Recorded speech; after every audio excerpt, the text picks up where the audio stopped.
Camera lang ako, or pwede ako sir. San, belated happy birthday. Thank you. Ano yung biggest gift na na-receive mo? I think parang all year round na siya eh. Simula kay Padre Burgos. And at the same time, syempre yung mga recognition accolades ng MMFF. At ito nga, sobrang consistent ng Gumburza sa lahat ng award giving bodies. Nandiyan lagi yung recognition na nakukuha ng Gumburza from MMFF, MIFF, FAMAS, Gawad Urian, and Eddies, tapos PMPC, Luna, nandyan siya lahat. So, parang sabi ko nga kay Pepe, yung consistency yung pinakamahalaga, ang pinakamaganda dun kasi for sure, marami at marami naka-appreciate ng ginawa ng Gumburza. You're gearing up for prime time? Yes, I'll be having a taping with TV5, syempre, dahil nandito na ako sa TV5. Yes. So, ang title niya ay Ang Mga Himala ni Nino. So, I think nagsisimula na sila, pero I think later August pa ako papasok for taping. Oh, how are you preparing yourself for prime time? That's a different animal. Yes, Diba? different. For sure, merong regearing na mga kailangan gawin sa mga proseso dahil unang-una sa lahat, kailangan mas fast pacing kasi yung mga nangyayari pag mga taping. So ayun, excited kasi I think the last was under TV5 din, yung Paano ang Pasko, and that was 2020 kakasimula pala ng pandemic. Yeah, oo. Lockdown natin Yes, yun, project. yes. But right now, Himala, Nino, ano to? May connection ba to kay Nina Nino? Yes, I think if I'm not mistaken, sequel? Parang ganun. Or prequel. sorry. Pero malaking connection niya kay Nino Nina. Yeah. And nakakaano kasi, di ba, gumagawa ka ng Himala and scratching the surface, ano lang pwede mong i-share sa storyline? Ito yung si Nino, napakalaki ng role niya sa gagampanan ko kasi from like nasa parang void parang nasa dark void yung nangyayari sa character niya. And because of this kid, parang lahat ng paniniwala niya na akala niya kailangan niya mag-seek ng parang somehow revenge, vindictive, or at the same time parang questioning all that happened sa buhay niya. Sobrang depressing kasi yung role niya.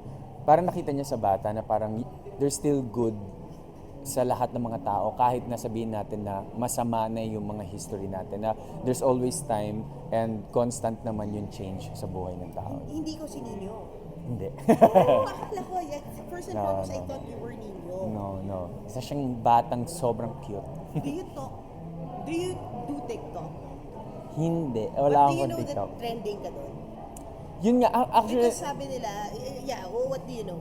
ang nalalaman ko lang, mga tinatag ako sa Instagram, sa Facebook, tapos ang pinaka-source ko yung mga kapatid ko.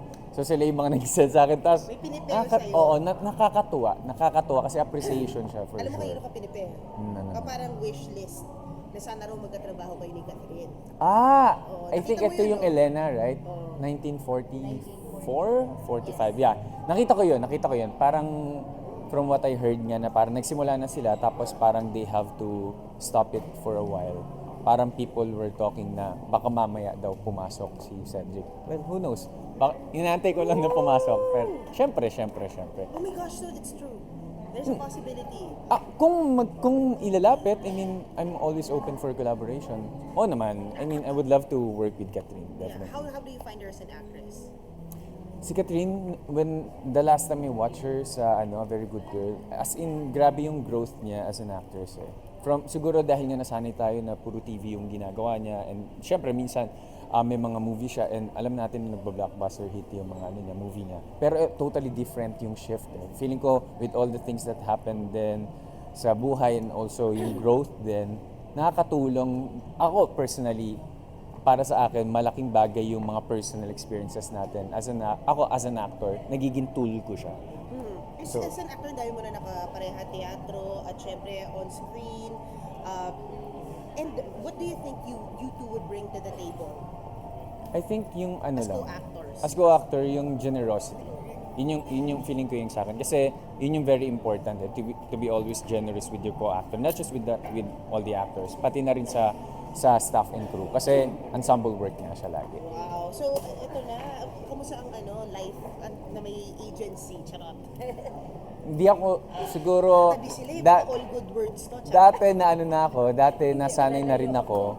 Pero after a while, naging freelance ulit ako. Pero syempre, I feel really taken care of and parang loved by MQuest talaga. Ganyan talaga sila. Parang sobrang hands-on. Imagine, yung pinaka-head pa namin sumasama sa akin minsan, pag busy yung ibang mga handler. today? Yeah, like today, Like on a Sir Jeff. Sunday? Oo. Pero may pag-usapan naman yung personal style mo. Alam mo, dito nabibigyan ng ang pagka-fashionista. Who made your top? Styled by Linus and Mick. You can check them sa Instagram, si Linus, @Linus. And si Mick din. I think @Mick yung name niya. But Sobrang, who made your... siya. Oh, Tapos nung sinabi ko na parang I don't want it to be too fancy. Parang gusto ko lang na parang short sleeve barong. Overnight tinahi niya na parang galing sa isang dress. no way. Galing sa isang dress. No way. Ba't may evil eye Embroidered. ba yan? Or mata No, ba yan? I think it's orchid with eye. Yeah. Wow. Props to your style. Oh my Yes. gosh, and Galing nila. stylist. Yeah. Pero wala ka stylist or sila rin stylist? Sila pag merong mga event. Pero the usual ako. Wow, talagang pa. Hindi na sanay na ako sabihin kailangan. na fashionista ka rin. Hindi naman. Pero kailangan kasi. Part of talaga. Part of the Trabaho. package. Yes. Akala ko trabaho. The package.